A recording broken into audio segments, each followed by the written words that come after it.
Hey everybody, Big V here, and we're talking teams once again. Everybody wants to know, how do I keep from failing? How do I build a successful team? What are the dysfunctions that I can plan on in advance so that I don't have them when I start building my team?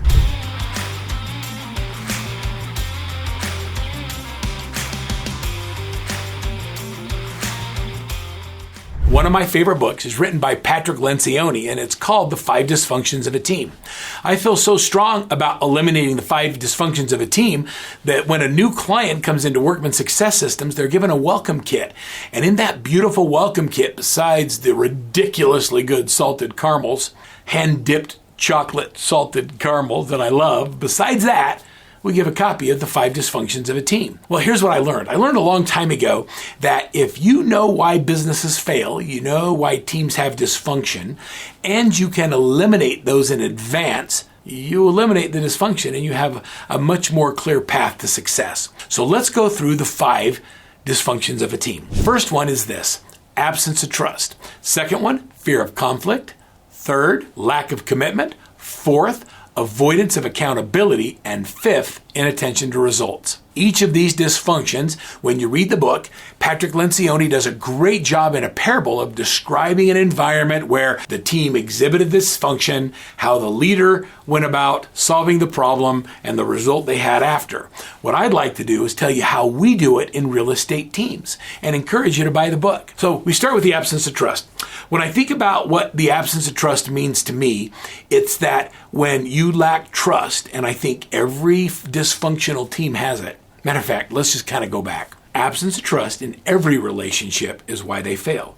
Absence of trust in marriage or domestic partnerships or father and children or mother and children or spouses or church groups. When there's an absence of trust, the team has dysfunction. When we talk about real estate teams, here's where absence of trust will show up.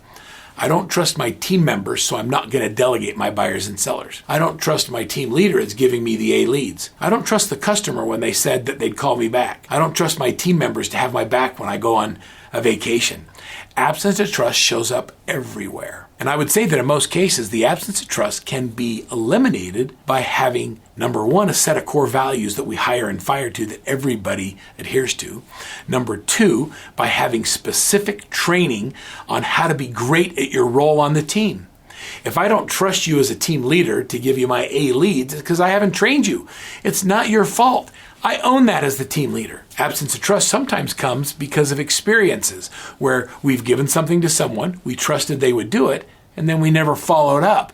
And so we don't give them those tasks or activities again because they didn't do a good job. And it's our fault because we didn't follow up. You can eliminate absence of trust simply by doing training, by clearly defining roles and responsibilities, by setting your core values up and adhering to them as a team. Trust is a core fundamental. And if you look at a pyramid, it's the base of the pyramid that creates strength.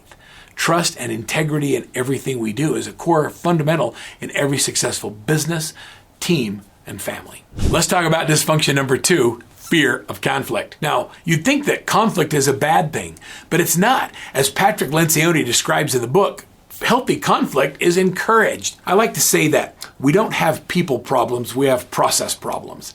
And so if our people aren't performing at a high level, if we attack the process instead of the individual, what you'll find is that conflict of attacking process is healthy because we're constantly trying to do better. When we attack process, not people, the team functions well. And by the way, if you have really boring meetings that nobody wants to go to, it's because there's no conflict. I love conflict when we're attacking. How do we do things better? How do we create better client experiences? How do we develop our buyer's agents and listing partners at a higher level? How do we simplify a system? When we attack the process instead of the person, it allows us to have healthy conflict in our teams. So I encourage you to encourage conflict, to ask your people to push back, to ask them when something's not going right, and listen to their ideas and to their suggestions. Conflict is great when it's constructive conflict focused on making a difference and improving the team. Let's do dysfunction number 3, lack of commitment. Now, lack of commitment's a big one, and it shows up in a lot of different places in teams. Lack of commitment to the team member. When the team leader won't develop and train them because they're so busy doing the business, it shows a lack of commitment. How do you think the team member feels when they ever have a conversation with the team leader? That's why we do daily huddles. From a team member's perspective, lack of commitment to the team leader, lack of commitment to the team, lack of commitment to the training and the fundamentals and the things that we're learning. The biggest commitment shows up in lack of commitment to your family. Now, I'm saying that as a father, I'm saying that as a team leader, I'm saying that as a CEO, that when you get up every day and you leave your home and go to work, your family, they believe that you're actually going to go make some money. But if you're not doing the activities that will actually earn any income, it's a lack of commitment to the very people you're leaving to be at work. Now, I know that's a hard thing to think about, but if you're going and you're doing fake work and you're not actually prospecting, you're not doing your daily huddle, you're not going through and doing your 61 points, what are you doing instead? If you aren't doing money-making activities and you're not doing anything that's going to put food on the table for your family, you must not truly be committed to them. Is that a harsh lesson? I'm saying that because I want you to really look inside and ask yourself, am I truly committed to making a difference in the lives of my family or the people that I serve? And if so, stop doing fake work and get committed to the system, get committed to your team leader, and get committed to your consumer. When you have commitment that's that sincere and at that level, you'll focus on the right activities and your business will grow. Which takes us right to the very next dysfunction, the avoidance of accountability. Avoidance of accountability happens when we don't want anyone to hold us accountable. As team leaders, how many times have you thought, well, they're independent contractors, I can't really make them do anything? Well, guess what?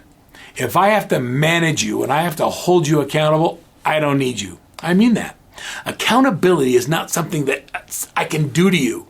Like, I've been married 37 years and I've tried to hold my wife accountable once. And you know what she gave me? A look. It was the long, cold winter look. It's not my job to hold her accountable. She doesn't need me to do that. And it's just not my job to hold my buyer's agents accountable either.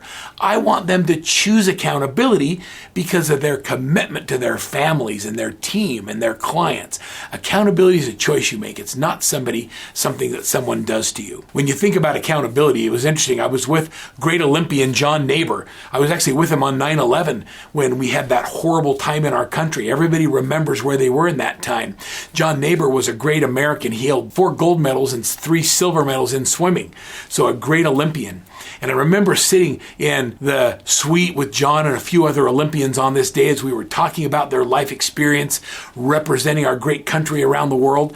And I asked John, I said, John, who do you coach? And John gave me this answer, and I've never forgotten it. He said, have you ever seen like a little boy with a puppy on a leash at the park, and that puppy is pulling that kid through the park? He said, I coach that puppy. If I have to put meat in front of their nose or I have to drag them along kicking and screaming, I don't need them. Accountability to me is a choice that people make. Avoidance of accountability. The team leader isn't willing to do a daily huddle and hold their people accountable. The team members aren't willing to track their daily success habits and show up at the huddle and show them what they've been doing every day. Accountability is a choice you make where we share with each other what we're doing and what works and what doesn't work so that we can make course corrections. Accountability is not something you do to someone. Accountability is love. It's when you care about your people enough to ask them if they're living with integrity in the commitments they've made to their families and to the team and to their clients. Accountability is love, and I hope you'll choose love. The last dysfunction is inattention to results, and that's simply where we don't track the right things. You've heard me say that which gets measured gets done. Are you tracking the activities that give you the results that you want, or are you just celebrating the results? Are you high-fiving every time you get a sell, or are you actually high-fiving every time you set an appointment? Which is the key indicator that will make the biggest impact on your business? I'm going to tell you right now, because we don't have time to give you all the answers, that the celebrating the appointment is a bigger win to celebrate. When you focus on what are the dials I need to make, what are the conversations I need, how many doors do I need to knock before I set an appointment? Once you understand those numbers, we can build your business to any level. Here's my encouragement to you. First of all, download the team study, The Unexpected Impact of Teams in Real Estate, where we share with you all of the data, statistics, and numbers of what team members are looking for in their teams. We share dysfunction of team members and team leaders, and we give you takeaways on how to remove those dysfunctions. The second thing I encourage you to do is, however you get your books, whether it's Amazon or Audible, go download, listen, or buy The 5 Dysfunctions of the Team from Patrick Lencioni. And while you're at it, get the next book called The Ideal Team Player, where he talks about how to find people that will help you eliminate the 5 dysfunctions of a team. He teaches us to hire people that are hungry, humble, and smart. And if you do those things, you're going to find you're well on your way to a team that lacks dysfunction. And when there's not a lot of dysfunction, it's highly functional, highly profitable, and a great place to work.